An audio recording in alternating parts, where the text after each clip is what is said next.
ሰላም ጤና ይስጥልኝ ተመልካቾቻችን የዕለቱ ዜናዎች ይዘን ቀርበናል ከዜናዎቹ ጋር ማህሌት ጸጋይ በቅድሚያ የጥቅምት 7 2018 ዓመተ ምህረት ከምሽቱ 1 ሰዓት ተኩል አካባቢ በመቀለ ከተማ ሰባካሪ ተብሎ በሚጠራው የመጠለያ ካምፕ የምዕራብ ትግራይ ተፈናቃይ የሆነችውን ህፃን ቅሳነት ካህሳይ በጅብ መነከሷን ተገለጸ። በተቀደደ ኬንዳ በረሃብና በበሽታ በየቀኑ የሚሞተው ሳያንስ በየቀኑ በጅብ ያለቀን ስለሆነ ዋስትናችን በተጠበቀ መልኩ ወደ ቀያችን ልንመለስ ይገባል ሲሉ የምዕራብ ትግራይ ተፈናቃይ ወገኖች ጥሪ አቅርበዋል። ፍሬዎት ወልደመድን ተጨማሪ አላት። በ2013 ዓመተ ምህረት በትግራይ ህዝብ ላይ የታወጀው የጄኖሳይድ ጦርነት ተከትሎ ከምዕራብ ትግራይ ህይወታቸውን ለማዳን ለዘመናት ሲኖሩበት የነበረውን ቀያቸውና ሀብት ንብረታቸው ጥለው በትግራይ የተለያዩ አካባቢዎች በመጠለያ ካምፕ ረሃብ ችግር በሽታና መከራን እያሳለፉ ይገኛሉ። እነዚህ ወገኖች የፕሪቶሪያው የሰላም ስምምነት ሲፈረም ችግራችን አበቃ የናፈቁትን ቀዬ እናያለን ብለው ተስፋ ተሞልተው የነበረ ቢሆንም ድፍን 5 ክረምቶችን ያበቃል ያሉት ችግር ረሃብና መከራ እየተባባሰ መጥቷል። የዚህ ማሳያም ከህፃን ናኦድ ተክላይ የቀጠለ የ9 ዓመቷ ቅሳነት በጅብ መነከስ ነው። ህፃን ቅሳነት ካህሳይ ረዳ በምዕራብ ትግራይ ዞን በቃፍታ ወረዳ በአደባይ ከተማ ተወልዳ ያደገች ስትሆን በትግራይ ህዝብ ላይ በተከፈተው ጦርነት ተከትሎ ልክ እንደማንኛውም ሰው ህይወቷን ለማዳን ወደ ሱዳን ተሰዳ የነበረች ቢሆንም የሸሸችው ጦርነትና ስቃይ በሱዳንም ተከትሏታል። በሱዳን ረሃብና በሽታ ሲበዛም በሀገሬ ይሻል ይሆን በማለት በስንት ውጣ ውረድ መቀለ ከተማ በመምጣት መጠለያ ጣቢያ እንደገባች ትገልጻለች። የ3ኛ ክፍል ተማሪ የሆነችው ህፃን ቅሳነት ካህሳይ ትናንት ጥቅምት 7 2018 ዓመተ ምህረት ከምሽቱ 1 ሰዓት ከ20 በመቀለ ከተማ ሰባካሪ ተብሎ በሚጠራው የመጠለያ ካምፕ ከእናቷ ጋር ለመጸዳዳት በወጡበት ወቅት ጅቡ ከእናቷ እጅ በመንጠቅ ታፋዋን በመንከስ እንደሮጠ ትናገራለች። ከእናቴ ጋር ልንጸዳዳ ነበር የወጣ ነው። ቁጭ ብዬ ያለው ዞር ስል ጅቡን አየሁት። ከዛም ተነስቼ ልሮጥ ስል በፍጥነት ነው መጥቶ ነክሶ ይዞኝ ይሮጠው። ጮክ እናቴም ጮሆች ሰዎች መጥተው አስጣሉኝ። ቅሳነት አሁን ላይ ህክምና ተደርጎላት ጥሩ ሁኔታ ላይ ብትገኝም የመጠለያ ካምፑ የመብራትና አጥር ካልተደረገለት የቀሩት ህፃናትና ተፈናቃዩ በጅብ ማለቁ ነው ያሉት የህፃን ቅሳነት ወላጅናት ወይዘሮ አልማዝ አብርሃ ናቸው። ይህ በእንዲህ እንዳለም የምዕራብ ትግራይ ተፈናቃይ በተቀደደ ኬንዳ በረሃብና በበሽታ በየቀኑ የሚሞተው ሳያንስ በቀኑ በጅብ ያለቀ ይገኛል። ስለሆነም ዋስትናው በተጠበቀ መልኩ ወደ ቀያችን ልንመለስ ይገባል ሲሉም ወይዘሮ አልማዝ ጥሪ አቅርበዋል። ብዝብን በአራዊትን በቁርን በጥሜትን ተወዲና ያዘለና ህፃውንቲ አራስ እናቶችና ህፃናት በተቀደደ ኬንዳ በረሃብና በበሽታ በስቃይ ላይ ነው የሚገኙት። እኔ ለራሴ ትልቋ ልጄ 9ኛ ክፍል ናት። በገንዘብ እጦት ምክንያት እስካሁን ትምህርት አልጀመረችም። በየቀኑ በተለያዩ ምክንያት የሚሞተው ሰው ሳያንስ በቀትር በጅብ ያለቀ ይገኛል። ስለዚህ ዋስትናው በተጠበቀ መልኩ ወደ ቀያችን ልንመለስ ይገባል። የተፈናቃዮች ስቃይ ከቀን ወደ ቀን እየተባባሰ እየመጣ እንዳለ የገለጹት ደግሞ የመጠለያ ጣቢያው አስተባባሪ አቶ ጊዴ በርሀ ናቸው። የመጠለያ ጣቢያው አጥር የሌለውና ጅቦች የበዙበት አካባቢ እንደሆነና የነበረውን ሁኔታ እንዲህ የገለጹት ደግሞ በመጠለያ ጣቢያው የሚኖሩ ተፈናቃዮች ናቸው። ልጅቱን ገና ጊዜ ነው ተብሎ ልጅቱን አወጣ በዚህ በጓሮ አቅርባ ያወጣች። እኛ ደግሞ በዚህ እየመጣነ ሽንቴት ቆይተን እየመጣነ ስናበራበት ናይት ዊ ስትል አቋርጠን ሩጠን ሲጎታት ሩጠን አልፈን ቀድመን ደንግጦ ጥሯት። በመጠለያ ካምፑ ከዚህ ቀደምም የ1 ዓመት ከ4 ወር የሆነው ህፃን ናኦድ ተክላይ ከጠዋቱ 12 ተኩል በጅብ ተበልቶ ህይወቱ ማለፉም አይዘነጋም። የትግራይ ጄኖሳይድ ኮሚሽን የጄኖሳይድ ወንጀል ሰብአዊነትን የሚጣረስ ወንጀልና የጦርነት ወንጀሎችን በትግራይ መፈጸማቸውን አረጋግጫለሁ ሲል አስታወቀም። ኮሚሽኑ በትግራይ የተፈጸሙ ጾታን መሰረት ያደረጉ ጥቃቶችን አስመልክቶ ያደረገውን ጥናት የያዘ ሪፖርት ይፋ ማድረጉን አትቷል። ሙሉብራን ዳርጌ ዝርዝር አላት።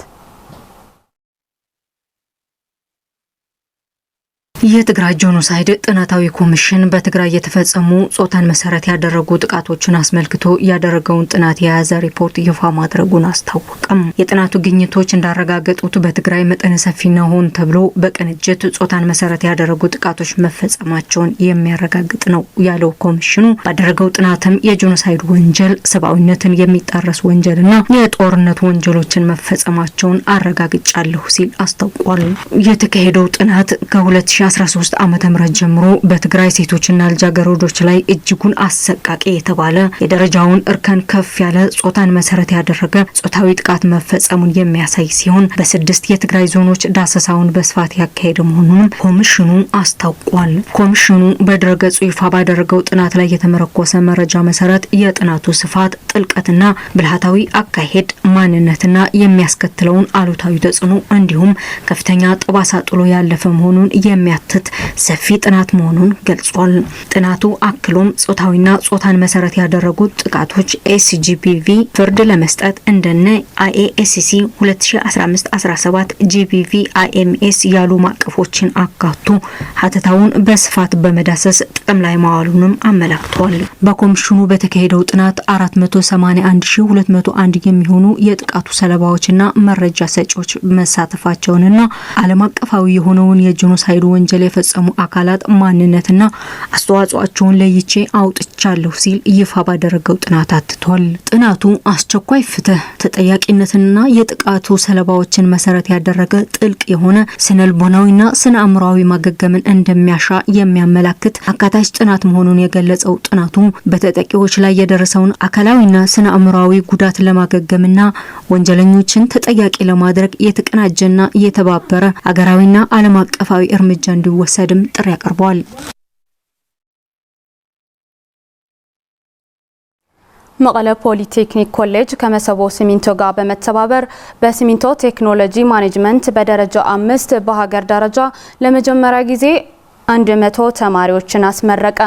የትግራይ ክልል የቴክኒክና ሙያ ስራ እድል ፈጠራ ቢሮ ኃላፊ ወይዘሮ ኤልሳ ተስፋይ ተመራቂ ተማሪዎችን በቀሰሙት ትምህርት የትግራይ መልሶ ግንባታ ለማረጋገጥ በትኩረት ሊሰሩ ይገባል ብሏል። አሰፋ ካሳ ተጨማሪ አለው።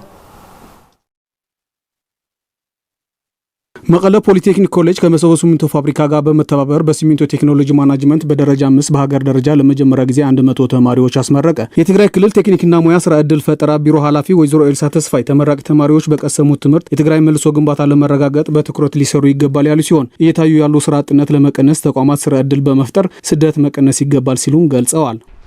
የዛሬ ምረቃ በትግራይ የተለየ ምረቃ ነው። ኢንዱስትሪዎች ከቴክኒክና ሙያ ስራ እድል ፈጠራ ጋር በመሆን በተለይ ደግሞ ኮሌጆች ቴክኒክና ሙያ በመሆን የሚያስመርቁት ምረቃ ነው እና ይህንን ምረቃ ከነዚህ ተመራቂዎች እኛ የምንጠብቀው ምንድነው? ለማህበረሰቡ መጀመሪያ ለትካሉ ከዛ ቀጥሎ ደግሞ ለማህበረሰቡ ያው ባላቸው ሙያ በተመረቁት ሙያ ግልጋሎት ለመስጠት ነው ዋና እኛ የምንጠብቀው ማለት ነው። ኢንዱስትሪ አሁን መስፋፋት አለበት። ምክንያቱም በትግራይ ላይ ያለው ስራ አጥ ወጣት በጣም ብዙ ነው። ስራ አጥነት ወጣቱ ለተለያዩ ችግር የሚዳረግበት ሁኔታ ነው ያለው። ኢንዱስትሪዎች እየተስፋፉ ቢሄዱ ቁጥር ግን ወጣቱ በቴክኒክና ሙያ ዘርፍ ውስጥ ገብቶ ተመርቆ ስራ ለማግኘት ራሱን ችሎ ግዴታ ሀገሩን ተስፋ እንዲሆን ያው ትልቅ ኃላፊነት አለን። ይሄንን መሰረት አድርገን እየሰራን ነው ማለት ነው። የመሰቦ ሲሚንቶ ፋብሪካ ዋና ስራ አስኪያጅ አቶ ክብረአብ ተወልደ ተመራቂዎች በትግራይ መልሶ ግንባታ የራሳችሁን አስተዋጽኦ እንደምታበረክቱ አምናለሁ ያሉ ሲሆን የቀሰማችሁት እውቀት ተጠቅማችሁ ችግር ፈቺ እንድትሆኑ ሲሉ ተናግረዋል። መሰቦ ሲሚንቶ ፋብሪካ 2030 ላይ በፈረንጆች አቆጣጠር የምስራቅ አፍሪካን ገበያ ላይ ራሱን ማየት ይፈልጋል። ስለዚህ ከዚህ አኳያ የሰው ኃይሉን ማዘጋጀት ስለነበረበት ከሪከለም ተቀርጾ ከኢንዱስትሪ ሚኒስቴር ከኬሚካልና ኮንስትራክሽን ግብአቶች ኢንስቲትዩት ጋር በመሆን ከሪከለም ተቀርጾ ወደ ስራ የተገባ መርሃ ግብር ነው ይሄ። ስለዚህ ዛሬ አምስቱም ደረጃዎች አልፈው 100 ሰራተኞቻችን በሲሚንቶ ማኒፋክቸሪንግ ቴክኖሎጂ ወይም በሲሚንቶ ፕሮዳክሽን ማኔጅመንት ደረጃ 5 ድረስ ማስመረቅ ችለናል። ከትግራይ መልሶ መቋቋም መልሶ ግንባታ አንጻርም መሰቦ ያለው ድርሻ ከፍተኛ ነው። መሰረተ ልማት ነው በዋናነት የወደመው። መሰረተ ልማቶቹ ደግሞ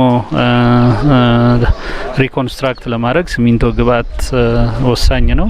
ለዚህ ያልተቆራረጠ የሲሚንቶ አቅርቦት ጥራት ያለው ሲሚንቶ በማቅረብ አኳያ እነዚህ ባለሙያዎች የራሳቸውን ድርሻ ይጫወታሉ።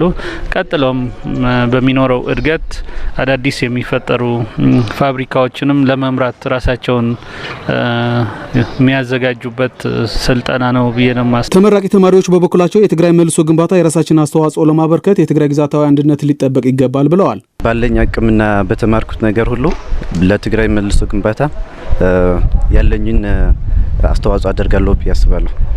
አው ተፈናቃዮችም ያው ወደ ቦታቸው ወደ ቀያቸው እንዲመለሱ እኛም ደግሞ በተቻለን አቅም ለትግራይ በተማርንበት የራሳችን ነገር እንደምናረግ የራሳችን አስተዋጽኦ እንደምናረግ ተስፋ አድርጋለሁ።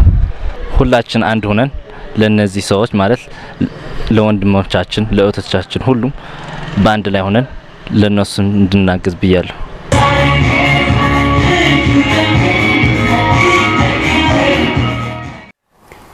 በአገውና በትግራይ ህዝብ መካከል ያለውን የረጅም ጊዜ አጎራባች አካባቢ ግንኙነት እንዲጠናከር በትኩረት እየተሰራ መሆኑን የኢትዮጵያ ወርልድ ቪዥን የትግራይ ቅርንጫፍ ገለጹ። ይህ የተገለጸው በሰላም ግንባታ ተቋም ወርልድ ቪዥን ኢትዮጵያ የትግራይ ቅርንጫፍ ኃላፊ አቶ ሙልጌታ ካሳይ እንደገለጹት ተቋማቸው በ3 ወረዳዎች በሰላም ግንባታ ላይ እየተሰራ መሆኑን ገልጿል። በአገው ህዝብና በትግራይ አጎራባች ድንበሮች አካባቢ ያለውን ሰላም መሰረት ያደረገ የመከባበር የወንድማማቾች ግንኙነት እንዲጠናከር በትኩረት እየሰራ መሆኑን አሳውቋል።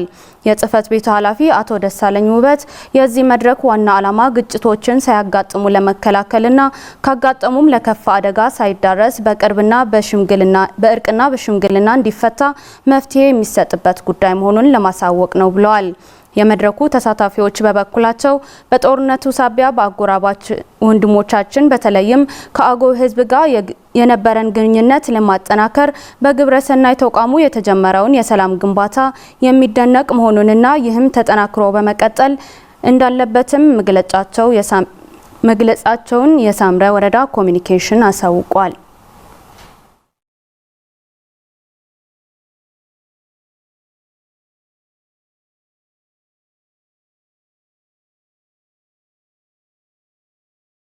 ዜናዎቻችን አብቅቷል። አብራችሁን ስለነበራችሁ እናመሰግናለን። ከቀሪዎቹ የትግራይ ቴሌቪዥን ፕሮግራሞቻችን ጋር ሰላም።